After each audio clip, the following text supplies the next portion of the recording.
উত্তর কোরিয়ার নেতা কিম জং উন দেশটির নৌবাহিনীকে আরও শক্তিশালী করার আহ্বান জানিয়েছেন। তিনি বলেছেন, সমুদ্রসীমায় শত্রুদের উস্কানি প্রতিহত ও দমন করার জন্য নৌবাহিনীকে আধুনিক ও আক্রমণক্ষম করতে হবে। সম্প্রতি নতুন ডেস্ট্রয়ার পরিদর্শনের সময় এই বার্তা দেন কিম।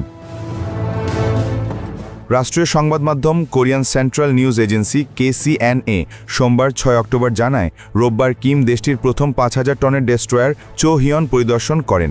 এ সময় তিনি সমুদ্রসীমায় প্রতিরক্ষা জোরদারে ঘোষণা দেন এবং বলেন, উত্তর কোরিয়ার সার্বভৌমত্ব ও নিরাপত্তা রক্ষায় শক্তিশালী নৌবাহিনী গড়ে তোলা এখন জাতীয় অগ্রাধিকার। কিম জং উনের এই সফর উত্তর কোরিয়ার নৌশক্তি বৃদ্ধির ধারাবাহিকতার অংশ। দেশটি চলতি বছরের এপ্রিল মাসে নতুন মডেলের বহুমুখী এই ডেস্ট্রয়ার উন্মোচন করে। 5000 টনের এই যুদ্ধজাহাজটি supersonic strategic cruise missile, tactical ballistic missile সহ আধুনিক নৌযুদ্ধ সিস্টেম দিয়ে সজ্জিত।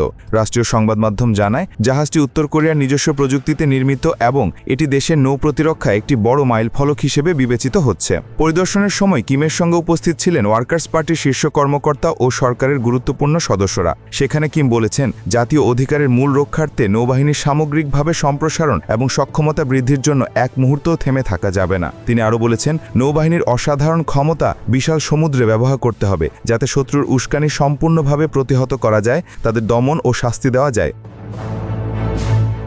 উত্তর কোরিয়ার এই নতুন নৌশক্তি প্রদর্শন এমন সময় এলো যখন যুক্তরাষ্ট্র, দক্ষিণ কোরিয়া ও জাপান যৌথভাবে প্রশান্ত মহাসাগরে নৌমহড়া চালাচ্ছে। পিয়ংইয়ং এই মহড়াকে সরাসরি উস্কানিমূলক বলে অভিহিত করেছে। রাষ্ট্রসূত্রে আরও জানা গেছে, দেশটি আগামী 2026 সালের 10 অক্টোবরের মধ্যে আরও একটি 5000 টনের ডেস্ট্রয়ার তৈরির পরিকল্পনা করছে। এতে উন্নত রাডার সিস্টেম, হাইপারসনিক অস্ত্র ও সাগর পৃষ্ঠ প্রতিরক্ষা ব্যবস্থা অন্তর্ভুক্ত থাকবে। প্রতিবেদনে জিনুক রহমান, কণ্ঠে মৃদুল। আপনারা দেখছেন ওয়ার্ল্ড ভিউজ।